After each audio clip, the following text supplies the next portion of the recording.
Welcome to another deep dive. Today we're going to be tackling White Holes by Carlo Rovelli. Yeah. It's a fascinating book, and Yeah. it really promises to take us on this wild ride through Mm-hmm. the heart of a black hole and out the other side. And I'm really Well, it's excited to dive into this with you. me too. So Hmm. we're going to be exploring some pretty mind-bending concepts, Yeah. like the relativity of time and what Rovelli calls the Granularity of space. granularity of space. You Yeah. had me at granularity of space. Right. I mean, but before we get too far ahead of ourselves, Yep. let's maybe start with some basics. Yeah. Black holes. Black holes. I think most people have heard of them. Yeah. But could you just give us a quick refresher? What are they? Yeah. So imagine a star way bigger than our sun runs out of fuel. Okay. It's like a car sputtering to a stop. Right. Without that outward pressure from the burning fuel, gravity takes over Mhm. and the star collapses. Okay. If it's massive enough, it collapses all the way down to a point. Okay. And that's where we get a black hole. And that point, that's the horizon. That's the horizon. And that's the point of no return. That's what people think, yeah. Right. Yeah. Nothing can escape. That's the common idea, Yeah. but it's not quite accurate. Oh, really? Yeah, so for years, even Einstein himself Okay. pictured crossing a black hole's horizon as like this catastrophic event, like hitting a wall. Right. Like you get spaghettified. Yeah, you get completely destroyed, but it turns out it's not like that at all. So what happens? Imagine you're on a spaceship Okay. and you're approaching the horizon. Okay. From your perspective, time continues taking normally. Okay. You wouldn't feel anything special as you cross. Hmm. However, to someone watching from a distance, Yeah. it would look like your clock slowed down to a crawl as you approach the horizon. Oh, wow. So it's all about perspective. Exactly. Yeah. Yeah, so that's a pretty good example of Yeah. how relative time can be. Yeah, the relativity of time. Yeah. It's kind of blowing my mind already, and we're just getting started. Just getting started. It's fascinating how our understanding of time has evolved over the centuries. Yeah. I remember from Rovelli's book that for a long time we had this very Earth-centric view of time, right? Yeah, absolutely. Thinkers like Aristotle believed that the Earth was the center of the universe. Right. And that everything revolved around it. And time was this absolute thing that ticked at the same rate everywhere. Right. It must have been a huge shift then when Copernicus put the sun at the center Yeah, of the solar system instead. absolutely. That was a major paradigm shift. Yeah. And it really paved the way for scientists like Galileo and Newton Yeah. to make further discoveries about the nature of gravity and motion. And eventually leading to Einstein's theory of relativity, Exactly. which completely revolutionized our understanding of gravity, space, and time. Yeah, Einstein showed that gravity isn't a force Right. in the classical sense, Yeah. but a warping of space-time itself. Uh, And this warping yeah. affects how time flows, Yeah. which leads to the mind-bending effects that we see around black holes. So, okay, we're brave enough. Yeah. We're going on this journey. We're Correct. going past this event horizon Yeah, okay? of a black hole. I'm going in. What exactly awaits us inside? Yeah. Is it just an empty void? Well, not quite. Okay. Einstein's equations describe the interior of a black hole as this long, narrowing tube of space. Everything's falling inward. Okay. Think of it like a cosmic drain, Okay. with everything being pulled towards the bottom. So the singularity is at the bottom of this drain? That's a common misconception. Okay. The singularity isn't a place in space. Okay. It's a point in the future. Oh. Yeah, it's the end point of everything that falls into the black hole. I'm starting to get a headache just trying to wrap my head around that. I know, it's a lot. What happens when we reach the singularity? Here's the catch. Oh. Einstein's equations, as amazing as they are, they break down at the singularity. Okay. The curvature of space-time becomes infinite, Okay. and the math just doesn't work anymore. So are we stuck? It's like trying to divide by zero. Is the singularity the end of the line? That's where things get really interesting. Okay. It's at this point that we need to turn to quantum physics. Quantum physics. Yeah, Always good for a plot twist. always. Oh. And this is where Rovelli's student Hal enters the picture Okay. with a truly radical idea. Okay. I'm ready. What if the singularity isn't the end, but a new beginning? Okay. You have my attention. Tell me more. Okay, so Hal proposed that instead of being the end, the singularity is actually a bounce. A bounce. Yeah, like a Yeah. basketball hitting the ground Huh. and springing right back up. Okay.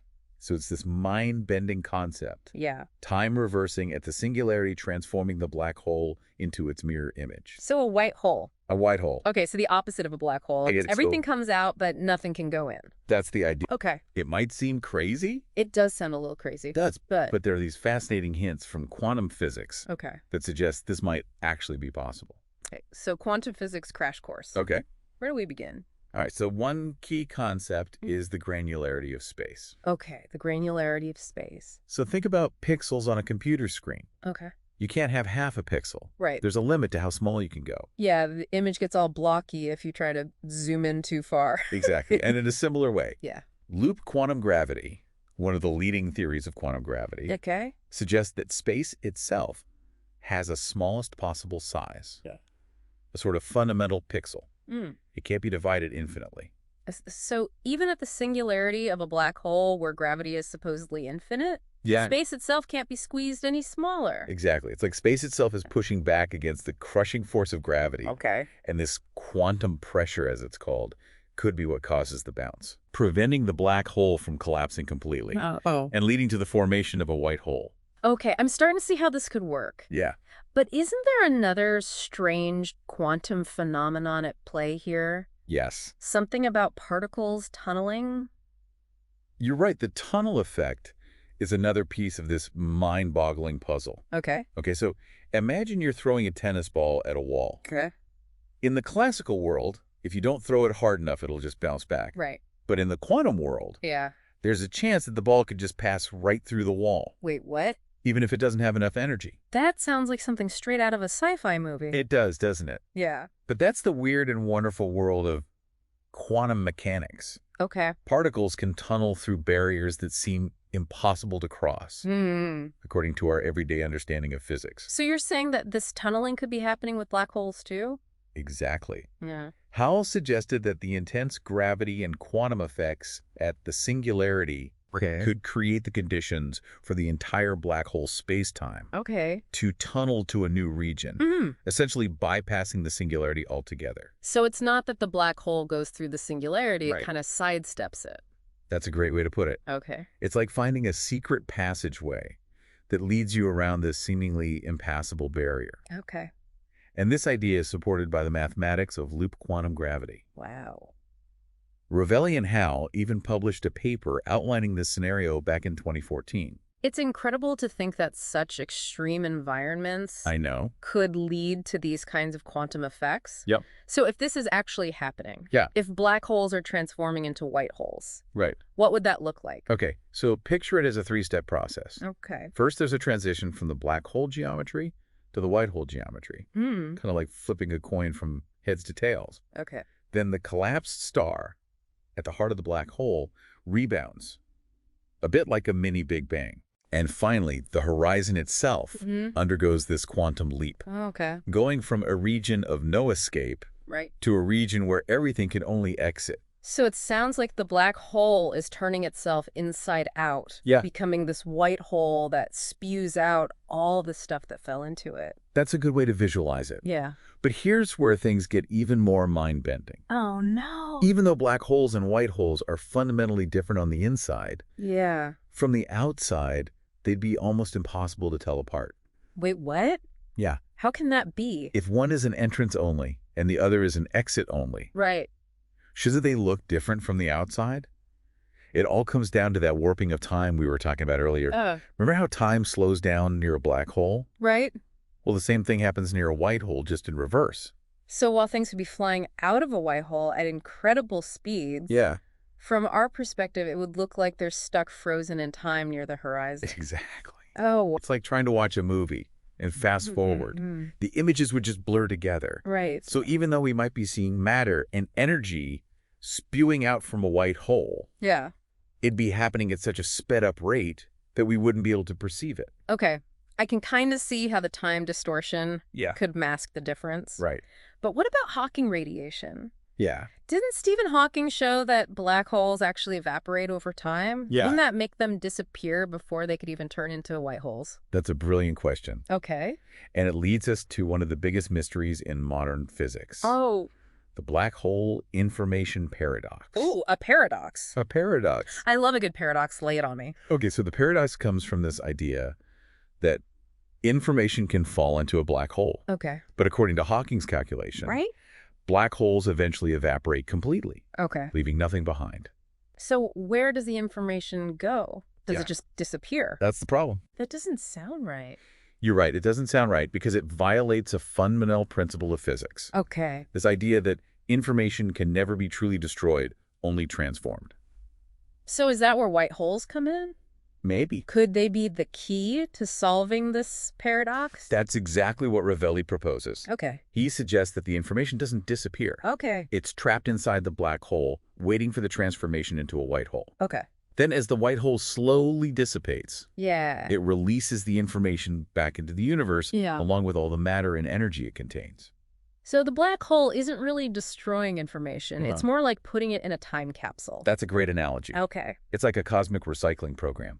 Hmm. Nothing is truly lost, just transformed and eventually returned. This is all so incredible, but I have to admit it's pushing my brain to its limits. Yeah. If these transformations are happening, Yeah, what does that tell us about the nature of time itself? that's a big one. I mean, we clearly experience time flowing in one direction, Right. from past to future. Yeah. But these black holes and white holes, Yeah. they seem to be playing fast and loose with time. Yet you've hit on a profound point. Okay. Even though the fundamental laws of physics don't have a preferred direction for time, Right. they work equally well whether you run them forward or backward. Yeah. We definitely experience time moving from past to future. Right. We remember the past, but not the future. Exactly. Right. We can make choices that shape the future, Right.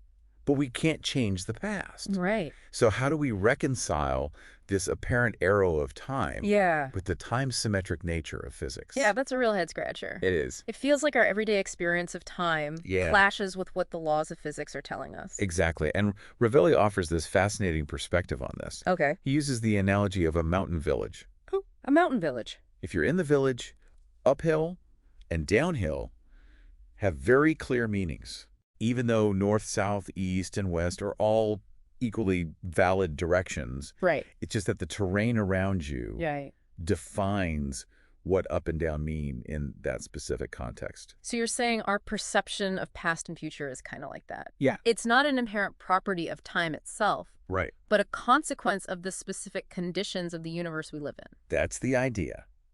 Rovelli argues that the early universe, just moments after the Big Bang, Yeah. was in this very specific low entropy state, Okay. meaning it was highly ordered. Okay. Think back to that water tank analogy. Okay. Initially, all the water was concentrated on one side of the tank. Right. And then the bulkhead opened and the water started to flow toward equilibrium, Yeah. creating a waves and leaving a trace of the past event. Precisely, Rovelli suggests that our universe is still in the process of moving towards a more balanced, Okay. higher entropy state. Okay. And this movement creates an arrow of time, Okay. leaving traces of the past in the present. Our memories, the records we keep, the fossils we find, Yeah. all of these are signs of the universe's journey toward equilibrium. So we can remember the past not because time itself flows in one direction, Right. but because the past was in a very different state than the present. That's the core of the idea. Wow. It's a pretty profound shift in perspective. It is. It means we're not experiencing a fundamental flow of time. Right. We're observing the consequences of a universe moving towards a more balanced state. Okay. I think I'm starting to wrap my head around that. Good. But what about free will? Yeah. If the future is just as predetermined as the past, Right. how can we make choices? Yeah. How can we have agency? Now you've touched on one of the biggest philosophical questions of all time, It's a big one. and Rovelli doesn't shy away from it. Okay. He suggests that free will, like a sunset, Okay. is a real experience Okay. that can be understood differently with a deeper understanding of the underlying physics. I like that analogy. We don't deny the beauty of a sunset. Right. Just because we know it's caused by the Earth's rotation. Exactly. Maybe free will is similar. Exactly. Rovelli proposes that choice is this large-scale phenomenon, Okay. this complex process happening in our brains, Yeah. involving billions of neurons. Right. And this complexity doesn't necessarily contradict the underlying symmetry of time Okay. at the microscopic level. So free will is a product of our complex brains interacting with the universe that's moving towards equilibrium. That's a compelling way to think about it. Okay. It allows us to reconcile our subjective experience of choice with the laws of physics. This is all so mind-blowing, but let's bring it back to white holes. Yeah. How do they fit into this grand picture Yeah. of time in the universe? Yeah. What's their significance? So Rovelli describes white holes as shortcuts through time. Shortcuts through time. What might seem like an instant for someone falling into a black hole Yeah. could be billions of years for an outside observer. Wow. It's a way to connect different moments in time. In ways that seem impossible from our everyday perspective. So white holes could be like time machines taking us to the distant future? Potentially. But even white holes are finite. Oh. They eventually dissipate, Okay. returning all the information and energy they contain back to the universe. Hmm. They're part of this grand cosmic dance. Yeah. But they don't last forever. Well, that's a bit of a bummer. Yeah. I was hoping for a one-way ticket to the future. Yeah, I know. But I guess everything has to end eventually, even white holes. It's true. Yeah, But what a journey it is. it is. Rovelli's book really highlights how interconnected everything is Yeah. in the universe, from the smallest particles to the most massive black holes. It's amazing to think that we're still uncovering the mysteries of the cosmos. Yeah. And that there are so many more discoveries yet to be made. Absolutely. And the study of white holes is just one piece of the puzzle. Right. Who knows what other mind-blowing wonders are waiting for us Yeah. out there in the vastness of space and time. Well, on that note, yeah. We're about to run out of time for today's deep dive Okay. into the world of white holes. But before we go, Yeah. I want to leave you with something to ponder. Okay. If you could take a shortcut through time Yeah. via a white hole, Okay. where would you go? Hmm. And what would you hope to find? That's a question worth pondering. Until next time, keep exploring the wonders of the universe. Yeah. And never stop questioning the nature of reality. Thanks for joining us on this deep dive. It's been fun. See you next time.